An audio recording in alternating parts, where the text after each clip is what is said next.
Hablar nuevamente del caso del fiscal argentino Nisman. Tengo de invitados aquí en la noche de hoy, por una parte, Gustavo Peretnik, analista experto en temas de terrorismo, profesor universitario. Bienvenido, Gustavo, gracias por estar aquí en el programa. José Venegas, periodista, analista latinoamericano, también para hablar del tema. Gustavo acaba de publicar, él lo tiene ahí en inglés, yo lo tenía por acá en esta nota en español, Matar sin que se note. El único libro que cuenta quién era Nisman. Ahí tienes la versión en inglés, ¿correcto? Correcto, es la que acaba de salir en rigor. El libro en español salió antes de que fuera asesinado. Ya. ¿Quién era Nisman? Ya que lo... Era un patriota. Un poco por el título que tienes aquí.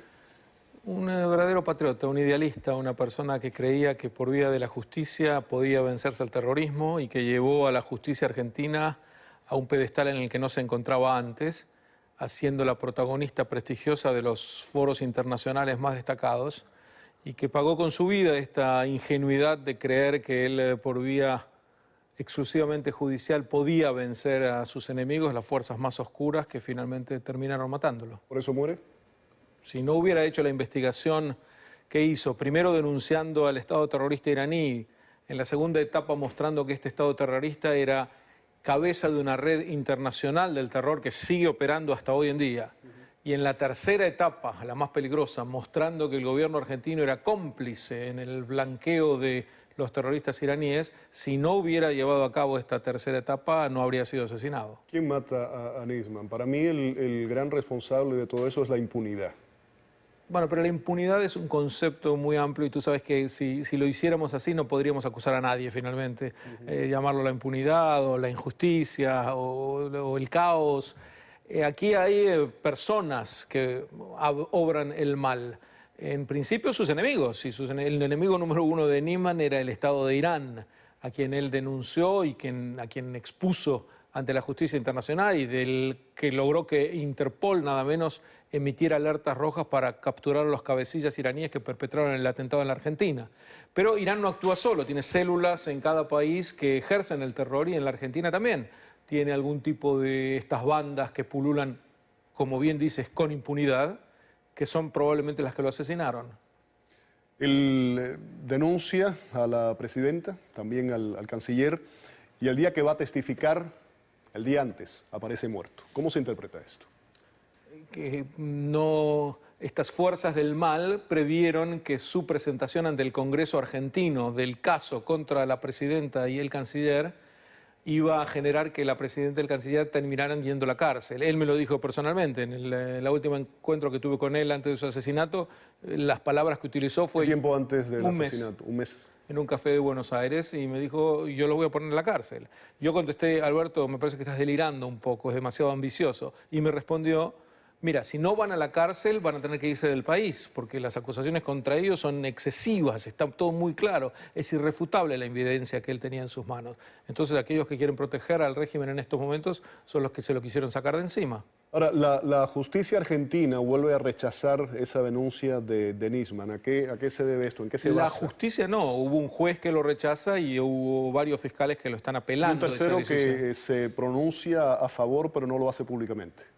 El juez que rechaza a la denuncia de Nisman lo hace de una manera tan torpe que se delata a sí mismo enseguida. Primero porque por un tecnicismo legal rechaza siquiera prestar atención a las 5.000 horas grabadas telefónicas que tenía Nisman y que ofrecía como prueba, y él dice que ni siquiera puede ser testimonio válido y no las utiliza. Y en segundo lugar, lo fundamental, en su dictamen en donde explica por qué rechazaba la acusación de Nisman, se excede en loas hacia la presidenta y hacia el ministro de Relaciones Exteriores, algo que un juez no hace en general. Fue una especie de acto fallido, se delató a sí mismo porque él tendría que haber dicho por qué le parece que la denuncia no debe ser investigada siquiera, que era el caso, y no empezar a elogiar a la presidenta y al ministro, que son políticos y que eran los involucrados y acusados por Nisman. ¿Esa es una muestra de no separación de poderes en el país? Una muestra de la invasión que está ejerciendo el Poder Ejecutivo sobre el Poder Judicial, un síntoma de que la democracia está en verdadero peligro. José, tú y yo hemos conversado aquí en el programa varias veces sobre el tema. Estábamos escuchando acá al profesor Peretnik. ¿Qué piensas de lo que estábamos conversando? Yo tengo básicamente el mismo análisis. Fíjate que el caso Nisman que termina con una denuncia que conmocionó al mundo antes de la muerte de Nisman. A los 3 días lo matan, vamos a suponer, o muere, aunque hubiera muerto por causas naturales, hubiera sido extraño. Todo el mundo atento, y aún así han pasado 2 meses. La causa de la investigación de la muerte de Nisman directamente no existe, no hay una investigación de muerte, se sigue investigando un suicidio. La denuncia de Nisman es desestimada de un modo burdo desde el punto de vista legal, sin sentencias, sin apariencia de legalidad, un absurdo total. No tiene ningún sentido una desestimación. Y esto lo hacen a la luz del día, además de lanzar una campaña de desprestigio y de ensuciar a Nisman. Testigos que se dan vuelta y empiezan, como este Lagomarsino, que primero decía que era amigo y ahora empieza a hablar mal. O sea, han tratado además de manchar la imagen, la reputación del fiscal. Absolutamente, como suelen hacer con cualquiera que los denuncie. Lo que quiero decir es, si un gobierno, frente a la atención mundial, a la atención absoluta de la opinión pública en la Argentina, es capaz de manejar y mostrar así cómo se conduce, imagínate en estos 12 años de kirchnerismo que no han tenido ninguna atención todo lo que ha hecho este gobierno.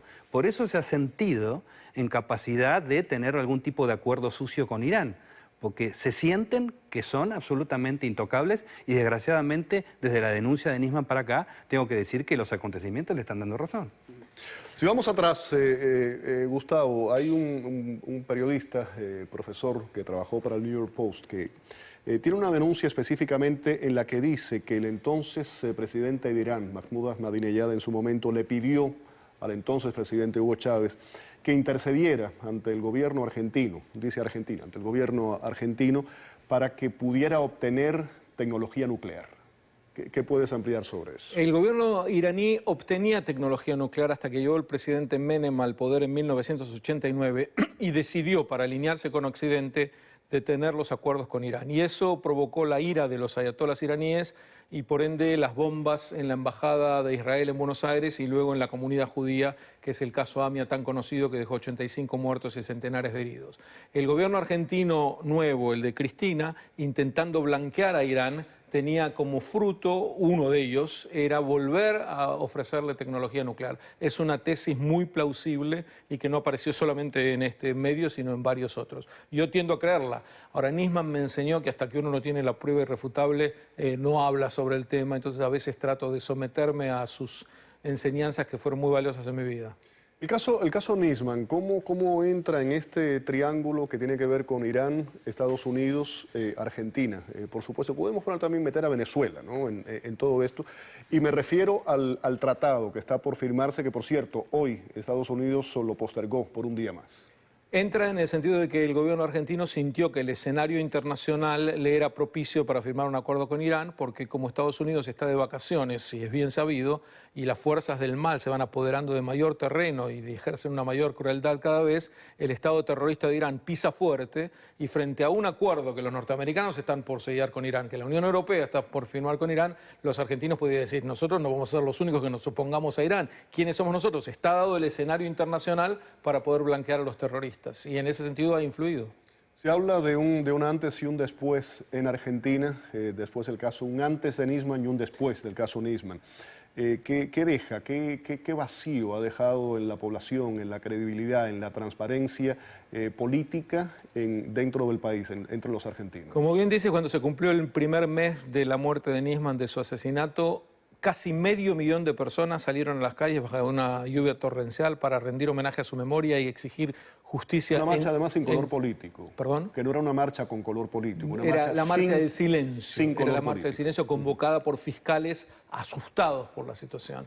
Yo creo que fue un golpe a la democracia que casi no tiene precedentes, porque que los dictadores maten, lo sabemos. Cuando tienen oponentes muy serios los matan sin escrúpulos. Pero que un sistema democrático pueda permitir que el Poder Ejecutivo se quiera liberar de un funcionario que los molesta porque está investigando a sus principales voceros, da miedo, da la sensación general de que no se vive en un Estado de Derecho, y eso es lo que motivó a los argentinos a salir a la calle, a identificarse con Nisman y pedir justicia. ¿Vas a ver qué ocurrió? Depende un poco de los cambios políticos en la Argentina. Bajo el actual gobierno, no, porque hay una maquinaria de confusión, y bien decía José que parte de esta maquinaria es desprestigiarlo una y otra vez a Nisman y generar muchas opiniones para que la gente finalmente diga nunca sabemos, nunca se sabrá. Si llega a haber un cambio de gobierno, puede ser que el nuevo gobierno reivindique nuevamente el perseguir la justicia para con Irán, y eso también rinda como frutos que se sepa quién lo mató. Gustavo, gracias por haber estado aquí con nosotros en el programa. Recuerden de nuevo Matar sin que se note, de Gustavo Peretnik, el único libro que cuenta realmente quién era Nisman. Ahí lo tienen ustedes en pantalla, y también la publicación en inglés que acaba de salir. José, te pido que te quedes para continuar conversando sobre el tema. Hablabas del lago Marcino, quiero tocar ese tema al regreso. Hacemos una pausa, volvemos.